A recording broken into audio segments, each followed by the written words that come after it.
Hello, everybody. What's going on? It's Jacob Doodle here, and Corey is here from at Canucks News Summary. We're going to be doing the Vancouver Canucks first preseason game pre-show. All right, Corey, what's up, man? I just got a house full of sick people, some kids riding scooters around upstairs. There might be a fight or two, but it's a normal Sunday.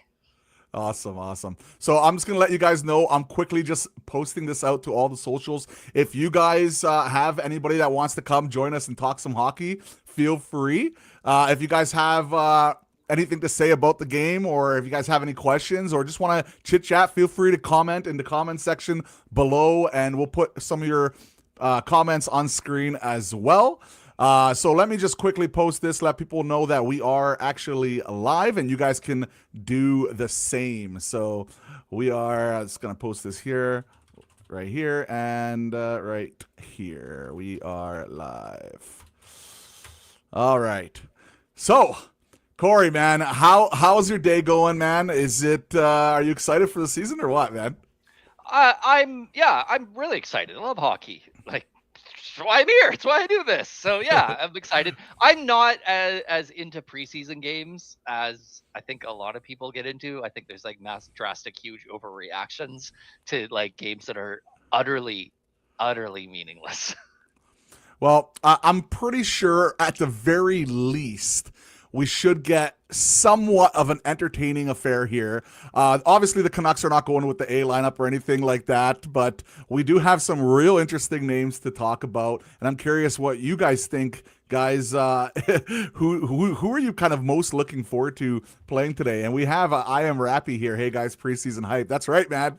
And it's gonna get fun, man. It's gonna get really fun. And once again, guys, if you guys want to chit chat, feel free to leave your comments on the bottom right side. You guys will be able to see them, and we'll be able to comment on them as the stream goes on. But let's just start off right off the bat. This is what we're looking at for the game tonight.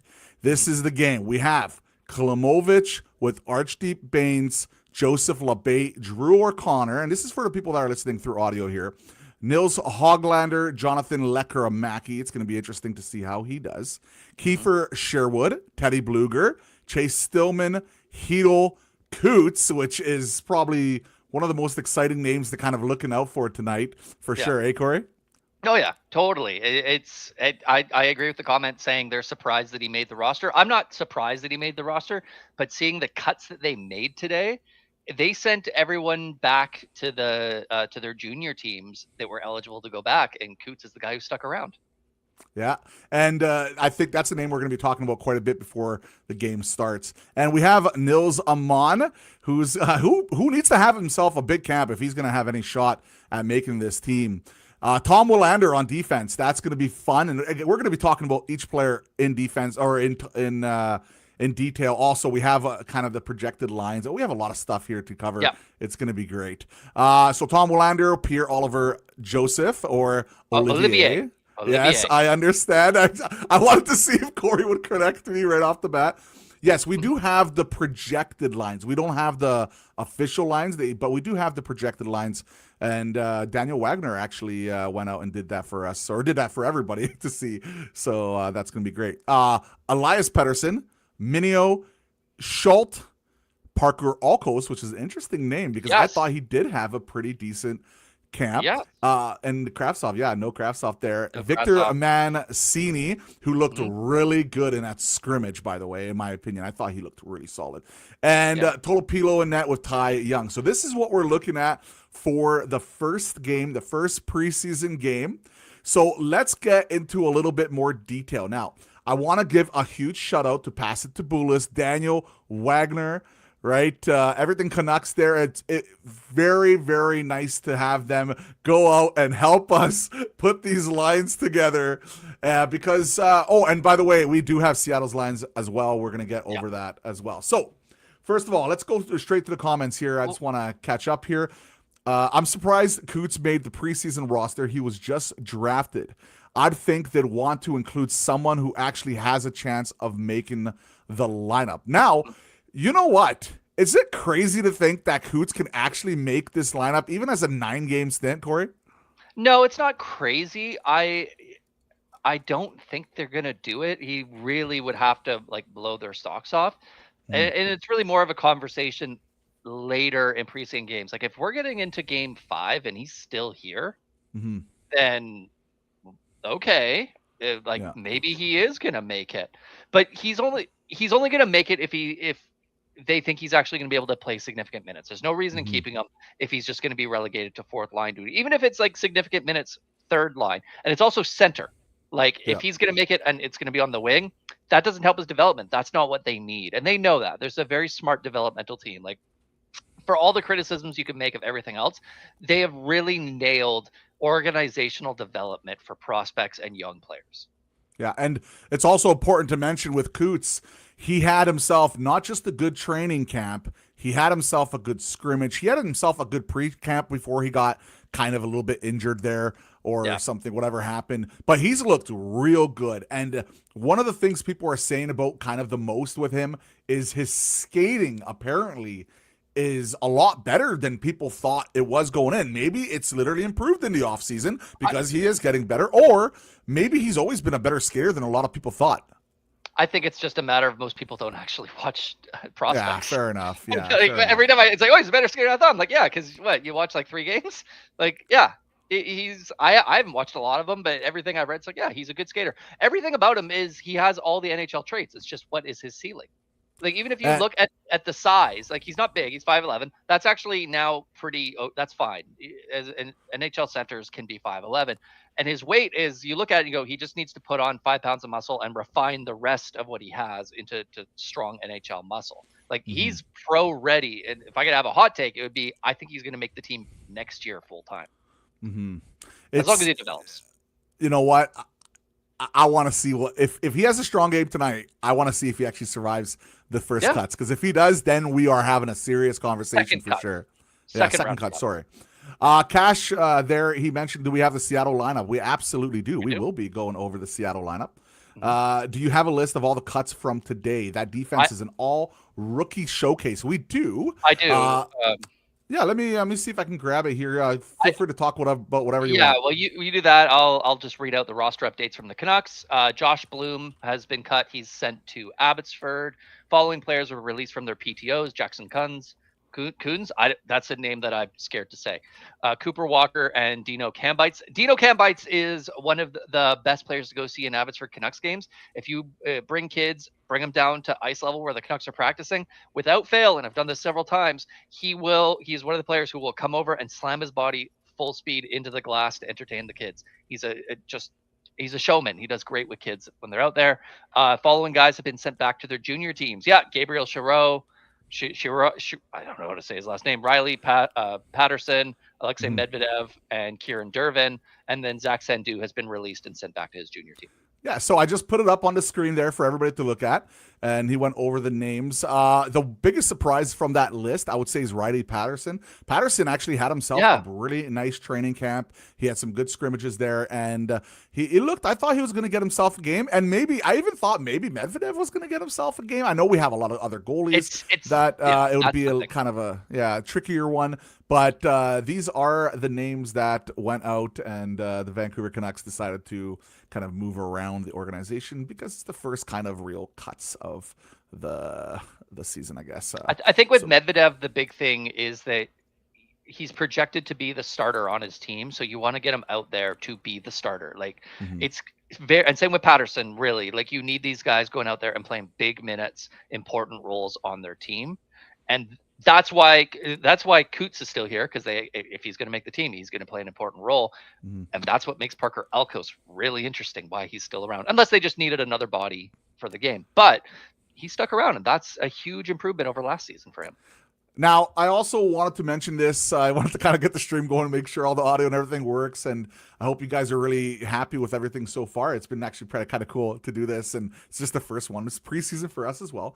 I just want to mention, if you're not a subscriber here, we are trying to get 500 subs before the NHL season officially starts. We're doing insanely well. We're almost at 400, so if we can at least get to 400 to stream, that would be amazing.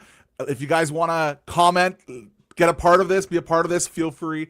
Really appreciate it. And also follow Corey on Twitter. He is the Canucks News Summary guy. Everybody knows him. He's probably got every single Canucks fan followed to him by now. If I would have to be quite a bit now. I know all the insiders and media guys do.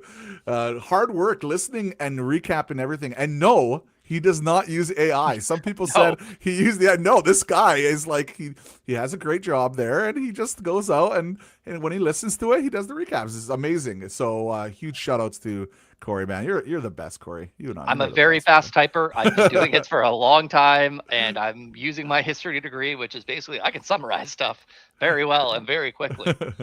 So we have to hear thanks, Mike. from Mike. Hold on, no crafts off.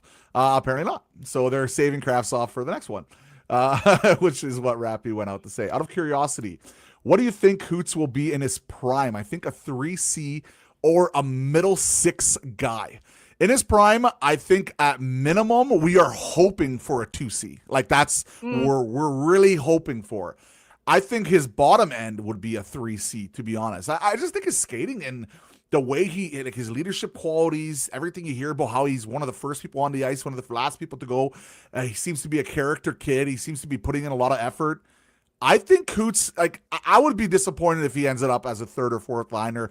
I'm maybe not crazy disappointed because, hey, Florida's third liner or third line center is what? Ristolainen, or sorry, Florida's third liner. Help me. Yeah, you screwed it up, and now I'm getting it. I am Ristolainen and chat. Louis Steranen, but it's not I can't pronounce his goddamn name. I am failing. Not Anton Lundell. Or is it Lundell? No, Lundell. I thought Lundell's there. Oh, I guess it would be Lundell. So Sam Bennett and Barkov, right? Well, the thing with the Panthers is they play. Oh, it's Luo Steranen. I'm sorry. I'm sorry. This is killing me. You are right. No. I pulled it up. The thing is, it's like they have like 7 centers on the team. They rotate between centers very frequently. Okay, yeah. Good. It's Lusterainen, not Ristolainen. Ristolainen is defenseman, but anyways. But Lundell play center. Lundell play center more than almost. Ironically, it wasn't even him anyway. He's the third. Lundell was the third line center, which, by the way, we were trying to get in Vancouver. I was begging for that. So let me just catch up here. This is why we are in preseason, ladies and gentlemen, and this is our first ever stream, so we do screw up some of the names sometimes. So bear with us. Just like Rick Dollywall, by the way, big fan of the show. Big fan of the show. Is he going to be on the show one day? Maybe. I hope so. Rick's a sweetie. Maybe. He's a wonderful man. By the way, we are going to have our good friend Brandon. He's going to be joining us from the Abbotsford Canucks play-by-play, so he's going to be joining us once again. So that's another cool thing. And we also have Tyson going to be joining us from the Vancouver Canucks socials as well. Tyson is fantastic. Tyson's like my boss at Canucks Army. He's a huge supporter. He's the reason I can even write anything. Tyson's awesome.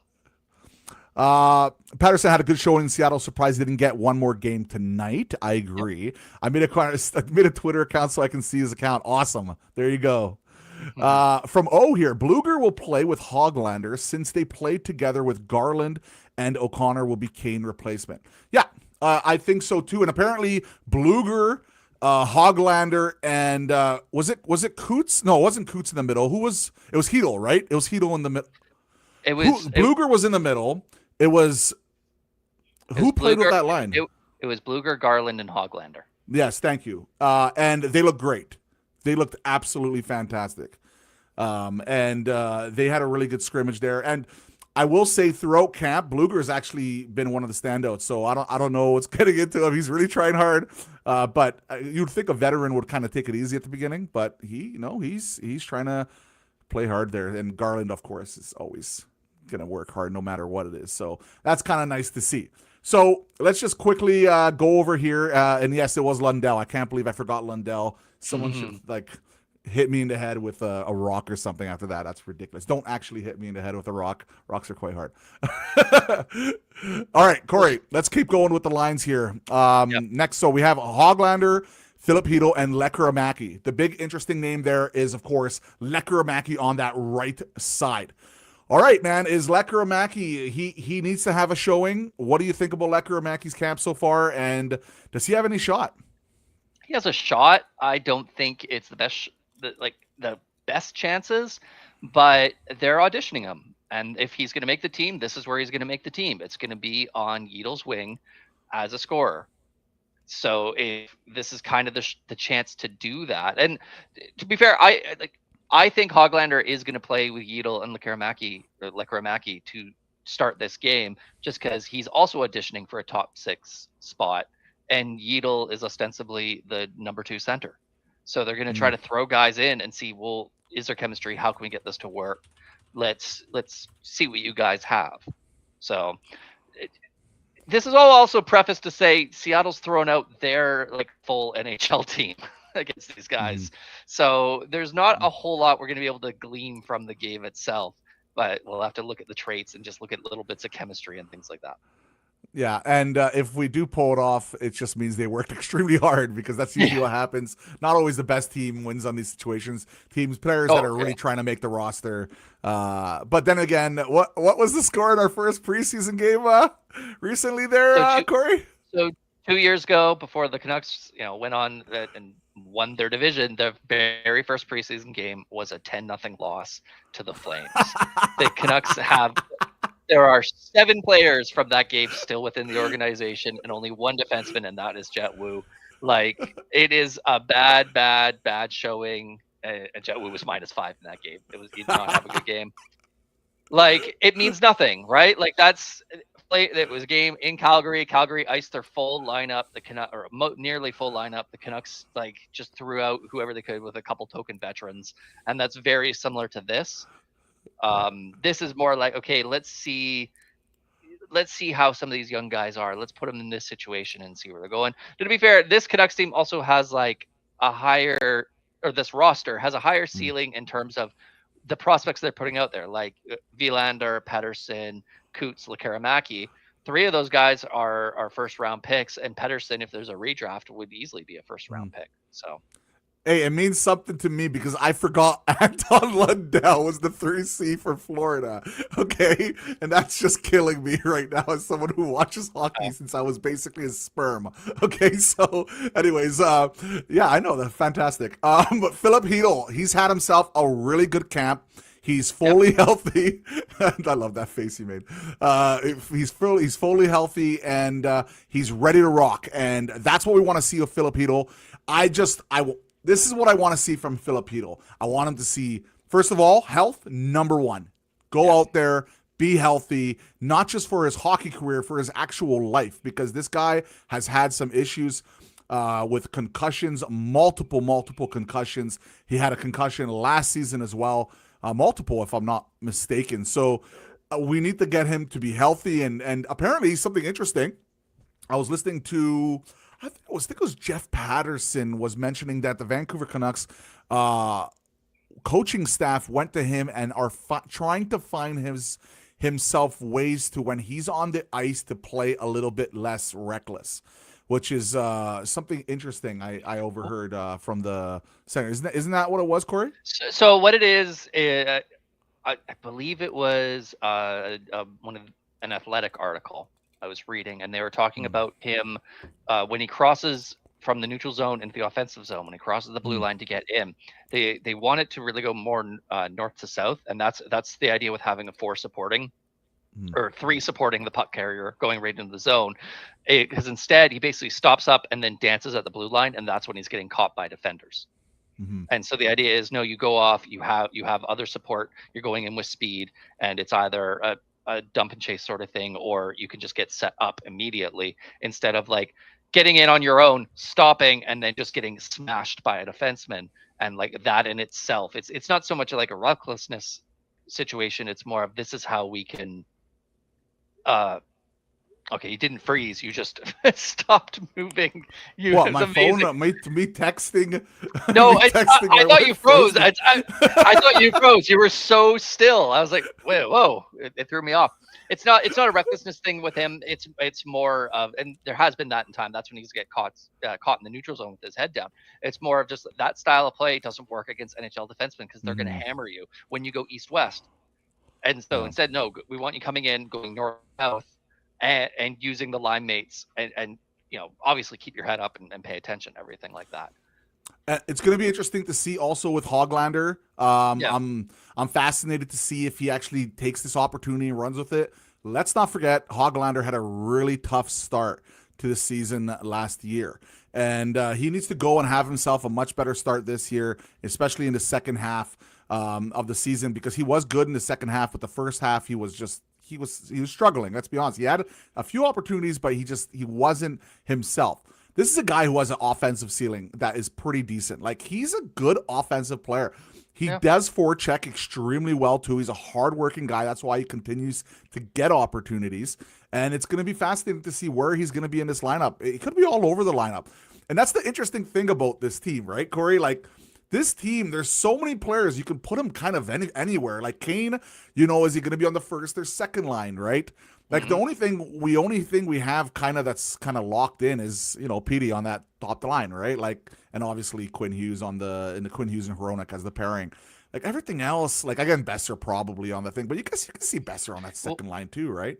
Yeah, I guess I don't like thinking of things as like first line, second line, first pairing, second pairing. I prefer to think more. I do like the idea of top six, top four, and it's like, okay, well, we got PD locked in the top six. You have I would argue, at least going into the year, you have Kane, DeBrusque. I can't believe I forgot his name for a half second there, and Besser locked in into the top six, right? Yes. So that leaves like Yedel ostensibly, which I said 2 times now, as the second line center, and then you'd have one more winger. Yeah. So and we are short a second. Yeah, and we are like obviously still looking. Like I don't know if this is a hot take or not, but based off what Alvin has been saying, I mean, it's not a hot take if the GM is saying we're open for business. Come on, guys! So. Like it's not even a take. It's what he said. He said, call me." Like, come on, when you're ready, we're ready. Like, let's go. I guess it's a take of some sort. It's just news. It's just what he said. Anyways, Alvin basically went out and he said we're still looking for a second line center. I think there's going to be a trade within the first month or first couple months. So maybe some team's going to struggle, wants to change things up. But yes, I think we just reached our first meme of this live stream where I call hot take Vancouver Canucks are going to score hockey goals this year. So I'm going to read this comment. This is a great comment from Mike. This is hot take. I think the GM is right about what the GM is doing. Yeah, right. Fair enough. Yeah, his GM knows. Oh, I'm going to wait until you get your first meme. Okay, it's going to happen soon. All right. Listen up, Hoglander. So that's the line we have tonight. Hoglander, Hedo, and Lecker Mackey. Next up, we have Archdeep Bains, we have Coots, and we have Sherwood. Sherwood's been a huge leader in camp, and he was the best player in that white versus blue game. And he was all over the ice. And apparently Coots, we've not apparently, it is another hot take. Coots said during his interview that Sherwood's been a huge leader for him. Now, he mentioned other players as well, but he really raved about Sherwood and his leadership qualities. There's someone we need to extend like sooner rather than later. I do think he's going to have another big season there, Sherwood. But what do you think about this line with Bains, Coots, and Sherwood tonight? I think that's a really fun line. And it kind of gives, and this is vibes, this is purely vibes based, that Joshua Bluger Garland feeling, right? Like when that line was the third line, but was really the second line of the Canucks. That's what this line kind of has that potential to be, at least in preseason, right? Mm-hmm. But you got Sherwood is just a menace with great scoring ability. Plays angry. Bains is you don't see in the NHL. He plays safe in the NHL, but in the AHL, Bains is a rat. Bains is frustrating. You can like knock him down, cross-check him. You leave him lying on the ice, and you turn around and the puck's found him, and he's setting up a goal. Like he has so much playmaking ability, and he really needs to bring that to the NHL. And then Coots is like, he's learning. He's still learning what it takes to be an NHL player, but he has speed. He has gumption. He has truculence. Like he has this will. And that was his calling card in juniors, and I'll say it will be this year as well. Is that he plays very much already has NHL habits. He already knows all the little things that he needs to do. It's refining all the other stuff to raise his ceiling Mm-hmm. rather than the floor. Like earlier, you're saying to be disappointed if he was a fourth line center, which I agree. But he also said it'd be disappointing if he's a third line center. I don't know if that'd be disappointing. I think that's actually his common projection, and like the upside is a 2C because he's already kind of bare minimum filled out and a guy you think could play 3C almost this year. It's just can he do it over a full season? And you look at it and go, yeah, that could be a credible third line in the NHL right now. So let's talk a little bit about like just my take on Baines here. He's kind of an odd player because he does have NHL qualities. Okay, Yep. like he does have like I guess a knack of being engaged, has that tenacity to him, but not like tenacity like going around hitting everything, but like he is engaged with along the side of the boards. I do like. I think he has a decent shot. I think he has a decent His shot's pass, bad. I don't think so. His velocity. Okay, muffin. well, it depends. Are you talking about because you're talking about velocity, right? He has a bad shot. No, he just has a bad shot. I've watched him take hundreds and hundreds of shots. He has a bad shot. He can't really pick corners very well. He doesn't have any velocity on it. There's no deception to it. It's just a bad shot. It's not where his offensive trait is from. Like that is, and that is part of the problem. Goalies can sell out because he doesn't have a great shot. You know he's going to pass, and he really, when he scores off rebounds. He scores off broken plays where he can kind of just slap it into the open net. Like that is his big problem, is that he doesn't have that secondary factor. The thing is, that can be fixed, and that does get fixed with time. We hear stories and stories, like so many stories about players like that. But everything else, like I agree with. He does not have a good shot. I will say in the Abbotsford playoffs, he was so up and down because even in the games where he wasn't scoring, he went on a huge streak of like not getting anything going, like goals wise. But he was still playing all right, like still playing pretty decent, getting opportunities. I thought he was more snake bit more than anything. Yeah. And then in the finals, he was really, really solid. So I guess we could have this, and this is what I love about just having debates with people, and especially people you really enjoy having debates with. Like me and Corey are going to have different opinions on certain guys or certain players, or like they're bitches, but like we respect each other enough that we can have this nice hockey talk, and that's what's so great, right? And that's why I'm really happy that he joined us with here, because this has been fantastic so far. But I feel Baines is gonna, you know what, he has a good enough, well-rounded package that he could be a fourth liner. Maybe even a third line energy. Well, that's kind of being optimistic with him. But he has a package that he could be all right, man. Like he can make it. I think he just needs more time and more consistency more than anything. Well, yeah, consistency is the big thing. Yeah. He kind of has to be a third liner or nothing. Like he can't really. He doesn't really fit in that fourth liner profile because he doesn't hit. He doesn't have that physicality to his game. He's a rat, like I said. Like he has tenacity though. Like he has tenacity. He's annoying, but he doesn't bring a physicality to it, and he brings more offense. So he kind of has to be like a third line playmaker, and he can fit in on a grinding style because he is good in corners. He is good in all that. But he needs someone to finish those plays off. He needs someone to do stuff like that, and that's kind of where he's at. I agree. I think he has all the traits that you would want. But he has to also start taking chances, and he hasn't been doing that. He plays it so safe when he gets to NHL that he's not taking advantage of what he actually can do best and what lets him succeed in the AHL. Because in the AHL, you're right. Like when he got to the finals, he was just a murderer. Like if there was a loose puck, there was a puck that wasn't like not even a loose puck. If there was just a puck and it was in like 10 feet of him, you blinked, and it was suddenly like on his stick, and he was just clowning people and setting guys up. And it wasn't even like through, dipsy doodling and like fancy deeks. It was just through, I have the puck. This is now my puck. You can try to get it off me. But as soon as you overcommit to one side, I'm getting it to either a safe zone or I'm getting it to a teammate who will then go on and make another play. And he needs to figure out how he can do that in the NHL.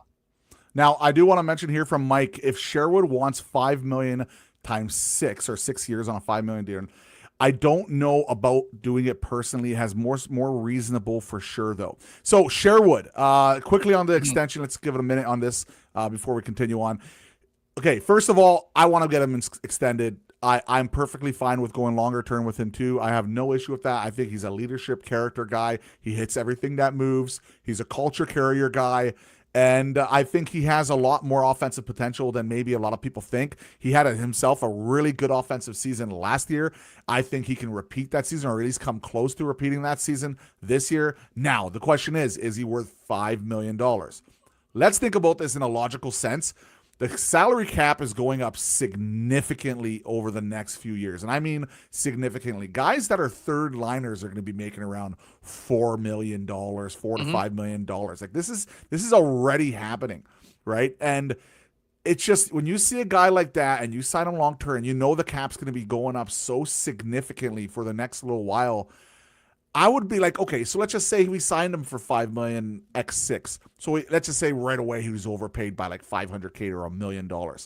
Like in a few years from now, it won't really matter. And I'm telling you, general managers out there would still, like, let's just say he doesn't live up extremely to his potential or up to his contract. There's still going to be teams out there that wants to add physicality in the playoffs. They'll be perfectly happy to grab and trade him if we really want to trade for him, or trade him to some team if we're really struggling and we have to lose him. Like these are guys that just will get opportunities regardless. It's like a Zadorov, right? You know what I mean? It's another guy. Like he's big, he's strong, he hits, he's good, right? So like I'm just saying, I would be okay with it. Maybe $5 million is a bit much overpayment, sure, right now, but on a 6-year, the cap is going up so much. I would be okay with it.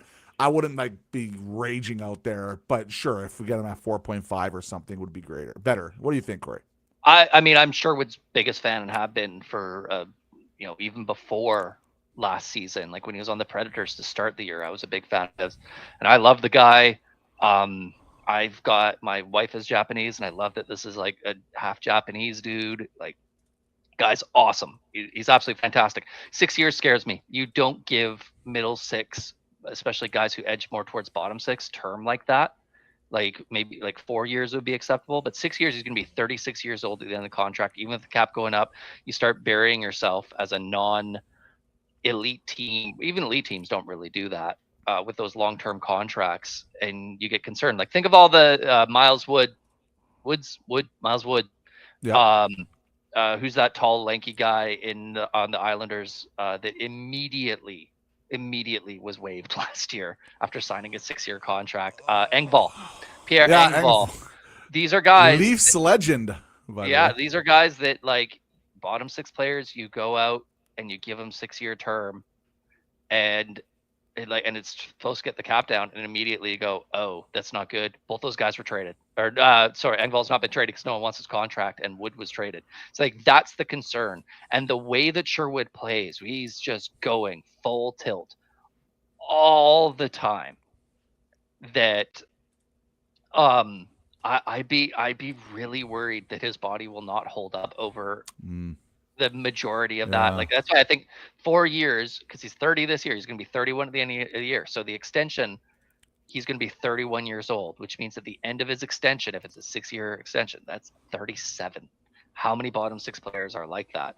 Like we think he's younger than he is because he played so much time in the AHL. It's not like he has any less miles on his body. He's still playing hockey that entire time. That's my concern. I can handle almost any cap hit, honestly, because the cap's just going to grow and grow and grow in such a weird way. I mean, we said that before too, and then things happened that caused it not to grow and grow and grow. So I also would be a little bit worried about falling into that infinite growth trap as well. But And I love him. I want him signed. Like I full on. Like don't get me. Like I want him signed. Like I could actually swallow a 6-year contract if it's one of those things where it's like, well, the cap hit's only $2.5 million or $3 million. I'm like, yeah, okay, I can swallow that. Just because. Some important things to mention as for the game itself. So the game is going to be streamed on Canucks.com. But if for some reason you can't get Canucks.com, the game is also, I did double check this, the game is also going to be streamed on Sportsnet Plus. So if you have whatever Sportsnet Plus, or maybe it's going to be higher quality and you would prefer to watch it on Sportsnet Plus, they are going to have that thing. Are we going to have the game on here? No, because we're going to be just doing a pregame show, and I'm not 100% sure if we're going to be doing a postgame show. I think I'm going to be doing it. I think I'm going to do it, Corey. I'm not sure if you're available or not. If you're, let me know. You can let me know in the next few hours if you will be available, or not. Either or, it's perfectly fine. We're just really happy that you're joining us for this. But yes, the game will be on Canucks.com and it's going to be on Sportsnet Plus. So let's continue on with the lineups. And for all the people in here, by the way, thank you so much for joining so far. If you haven't dropped a like on this, it really does help out. We are a brand new channel. We've only started 2.5 months from now. We're trying to get to 500 subs. So hit that subscribe button if you want to help support the channel, and follow Corey at V Canucks News on Twitter as well. All right, let's continue on here. Breaking news. I have breaking news. Breaking news announced by the Vancouver Canucks. Philip Edel, Teddy Bluger, and Kiefer Sherwood are wearing A's for tonight's game. There you go. The leadership is in. Don't give me a goddamn heart attack. I thought we traded for a second line center.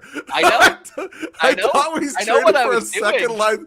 Gotta give me a heart attack. I mean, they do this, but they do it at the end of training camp. They do it at the end of training camp. They don't do it at the beginning of training camp. They do it at the end. So you're killing me. You killed me. So here's one thing. Like, the Canucks have made a trade at the end of training camp every season. Since like Albion loves to do it, so like end of this training camp, if they go out and do it, you're like, well, okay, like they do that all the time. So, but yeah, no, it's just that's who the A's are. All right, we also have HMM Fangirl Gaming. Hey, Jake. Hey, what's going on? All right, let's get to it. Drew O'Connor, Teddy Bluger, and Klimovich.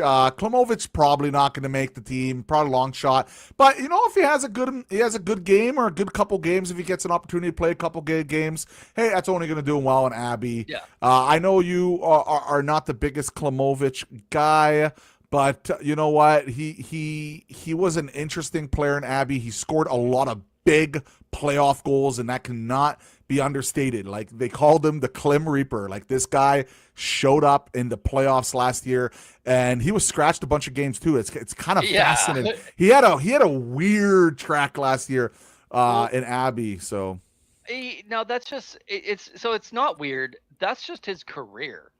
Like, remember, he was fast tracked to the NHL, or fast tracked to the AHL, and basically has been parked there, bounced around between different coach, different GM, it's actually been the same GM the whole time, but different Vancouver Canucks general manager, different training style, different everything, right?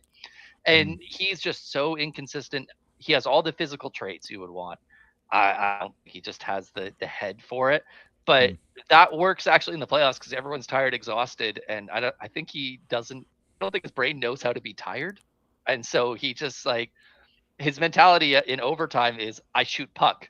And that works in OT. Doesn't really work in actual games. The funny thing is, a lot of the AHL games I went to, even when he was really bad, he would score a goal, and it'd be like his first of the season or third of the season. And I like see all of them. Like, why does he score when I show up? He doesn't score otherwise. He's a really, because he has, like, the skill is, like, he does have skill, and he's a big guy. Yeah, like, you can see why he got drafted too, right? Fast guy as well. All right, so sorry, go ahead. He's the kind of guy that you come down on a 3-on-1, and he's got the puck on the wing, and instead of doing anything, he just takes a shot, rings it around the board. All of a sudden, it's a 2-on-1 the other way, and they score into the net. Like, that's where his brain is, and that's the problem with it. He doesn't actually understand how to play team hockey yet. So, all right. So on the fourth line, not too much to talk about here. We have LeBate, Amon, and Stillman. I guess the only thing to really say is Amon needs to have himself a really strong comp to make this team, because, like, the way we also have waiver situations with, I believe, Baines and Amon, right? Yes, if I'm not mistaken. So that's also important to mention. I do want to get into our defense. We've been doing such amazing. We have Seattle is kind of covered as well. So let's get to the defense. Let's talk about the big stuff here. DPD, man, Junior there. Elias Pettersson and Tom Willander is going to be a pairing tonight. That is going to be exciting to see. In an actual preseason game. Tom Willander's actually had a pretty slow camp so far from reports. He's still trying to adjust, but it can all change in literally one game. But he's never been a fancy player anyway. We just want to see him play strong defensive hockey and move the puck well, win puck battles. Like, that's what we want to see. But from DPD, man, you know me, man. I am a monster fan of DPD. I think he's going to have a huge year for us. He can shoot, he can hit, he can fight, apparently. He had a great fight last year.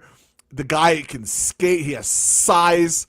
He has, if people outside of Vancouver, like people in Vancouver know how good this guy is already. And yeah, he could have a sophomore slump, but people outside of Vancouver are going to realize how good this player is within a couple of years. This guy is no joke. He's a real good young player.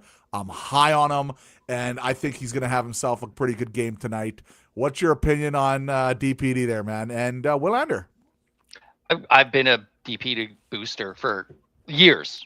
Like, since he was drafted, I watched his games, watched his interviews, and watched a bunch of stuff. I'm like, okay, this guy's got traits.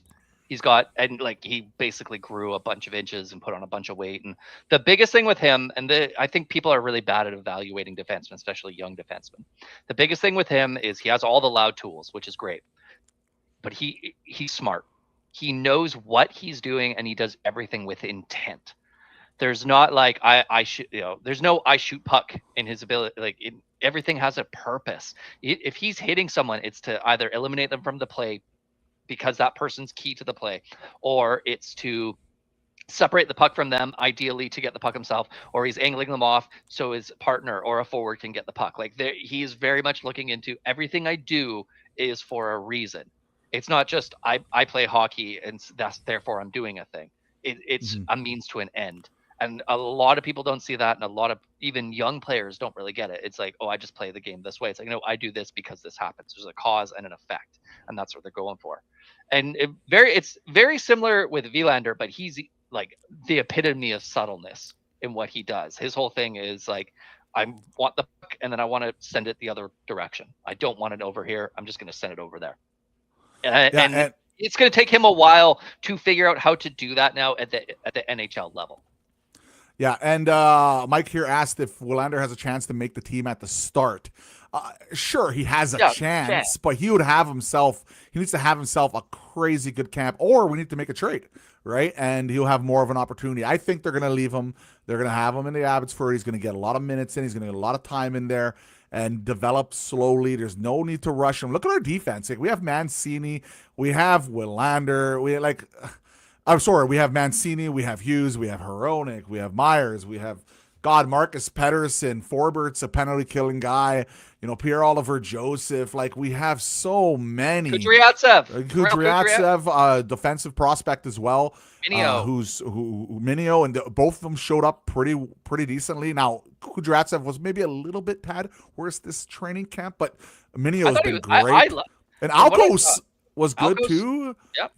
And our defense is easily the biggest strength. I know people will say goaltending, but I think our defense could potentially be the biggest strength of our team this year, and it's going to be fun to see. And Mancini has been flying at camp and at that scrimmage game, and they're asking. Remember, the coaching staff is asking the Canucks to be pushing the pace more, especially in that neutral zone. Right? And Mancini has been taking that to heart. Same with Kudryavtsev, took it to heart. So very fascinating. And since we're just talking about Mancini there, what do you think about Mancini? What do you think he has a shot here of making the team? Or do you think he's going to be going back down to Abbey? I think he's always had a shot of making the team just because his age. Like, he's older than people think. He did a full 4 years at college. So, yeah, absolutely. There's a chance that he makes the team. I think it's actually a better chance than Vilander, but I don't. It's going to be curious because I think one of them kind of has to make the team, or at least they have to rotate between them, because otherwise there's not going to be enough spots in the AHL with the veteran rule and the lack of veteran rule, or how it all works. If you send both of them to the AHL, you are competing against Minio's going to be down there. You have Brisebois there, and there's other guys that I'm just not thinking of at the top of the head. I have to look at the lineup again. And you end up having not enough minutes to go around for all the guys. So I wouldn't be shocked if actually one of them makes the team, and then they're just rotating on a week-to-week basis, sort of thing, Mhm. between Villander and Mancini. I mean, and you just have one of those guys up, the other one down, and it depends more on schedule than it actually depends on really anything else. Mhm. I like Mancini a lot, but I'm less high on him because of that. It's that thing I talked about. He's kind of the opposite of Pedersen. He does things on an individual basis because he can, not because it's actually going to lead to a thing that helps the team succeed. He's a riverboat gambler, and sometimes that works out and it makes very loud plays.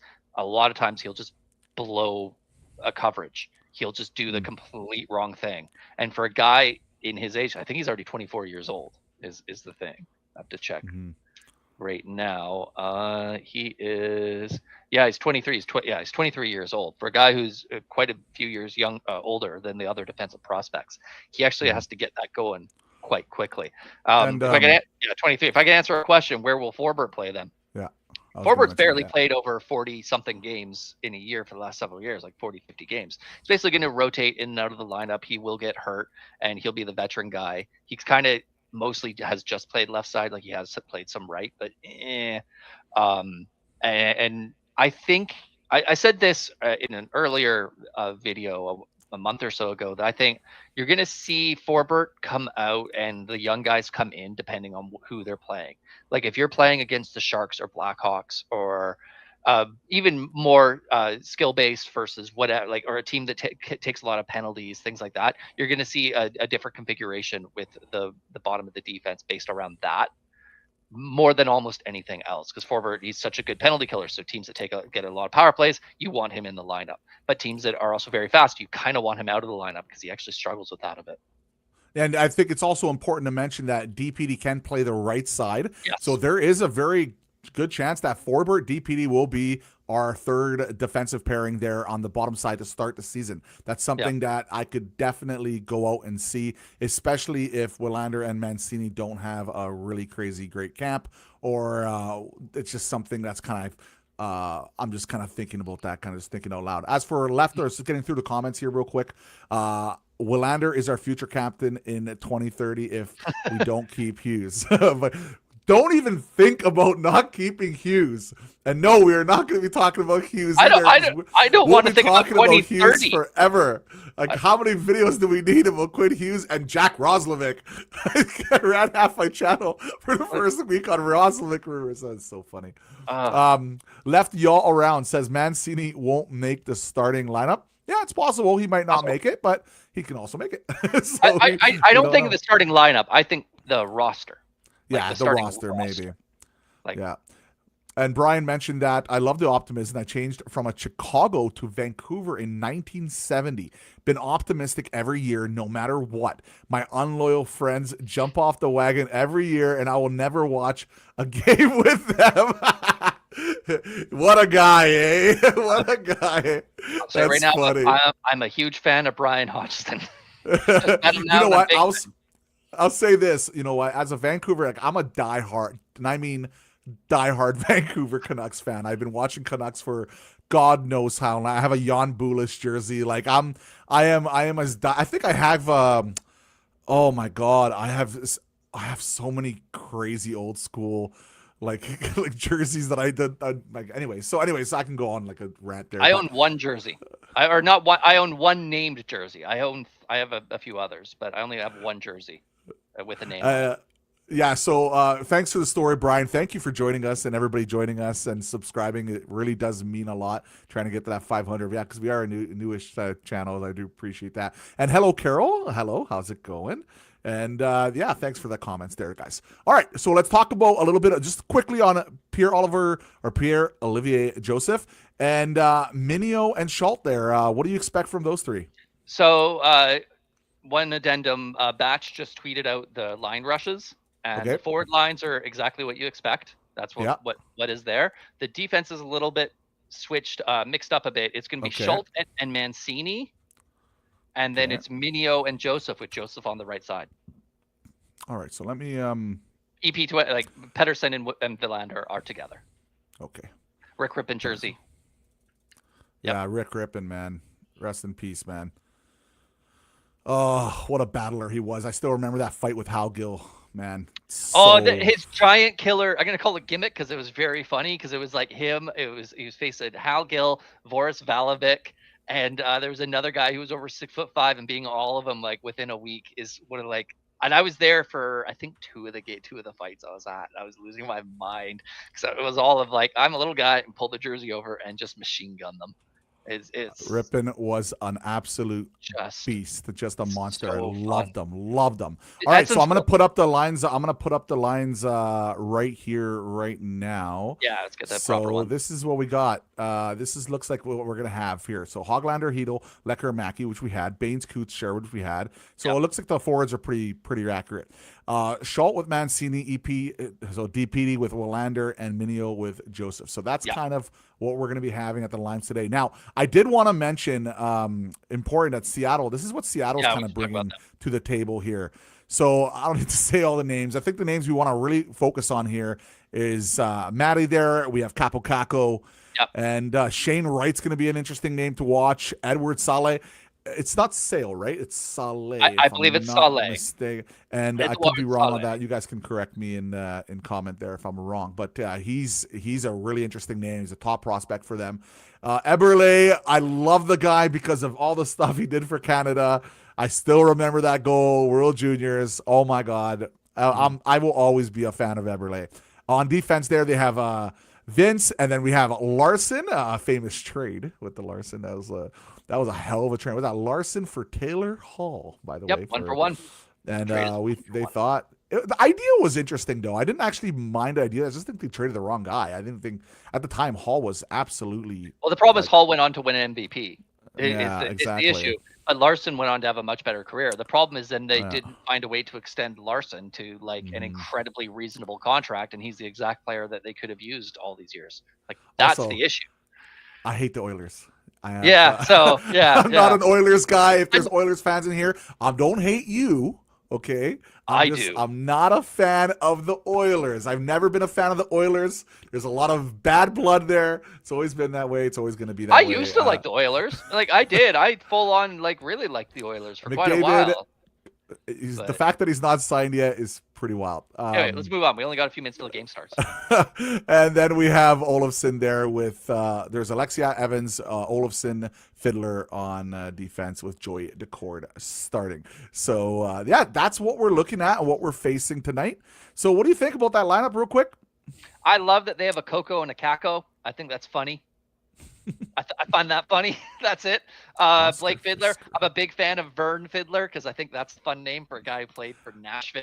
And so classic Elaine Vigneault moment, a goal you can find on YouTube with Fiddler. See, that proved, like, if that doesn't prove that I'm a diehard hockey fan to know all these little things, I think I just proved it with that one. So that was a big one. And then I don't know what to make of the Kraken in general. Like it's kind of just their starting lineup. Oh, and McCann's injured, like full on hurt. Like, is he still? Is he actually hurt still? Damn, that's a wild. Yeah, I got announced that that's he had a surgery. Huge blow for them. My goodness. I think it's week to week, so it could be a thing where he still plays the entire regular season. Okay. Yeah, I didn't hear about that at all. Ex-Canuck, by the way. We drafted him. Yeah, we drafted him in the first round near the end there. If you want to talk about not rushing prospects to the NHL, Jared McCann is the best example in recent Canucks history. By the way, Il Bill mentioned that he only has one name jersey, and it's Rick Rippon. It's custom made. That's awesome, dude. Rick Rippon is just absolutely amazing. Was a man, and he's a legend here in Vancouver, and he's also a legend out there in Manitoba. If you don't know. So Seattle stacked lineup versus the Canucks tonight. So again, guys, here is the lineup for the Vancouver Canucks. We're going to be heading off in a minute here. So this is what we're looking at for all the people that have joined us on the stream. Thank you so much. If you guys want to be a part of this community, we are the beginning of the community. The fact that we had over 50 people in here is insane, amazing. Wow. Thank you, truly. Honestly, truly, thank you so much. Go follow Corey, Canucks news summaries at VCanucks News there on Twitter. Subscribe, hit the notifications if you guys want to be a part of it. And there's a very good chance I'm going to be doing a post show tonight as well. So I'll see you guys on there as well. Thank you guys for hanging out, Corey. Thank you once again, man, for hanging out, man. Yep. Thanks for having me. Thank you, everybody. Have a good one. Go enjoy the game. Cheers.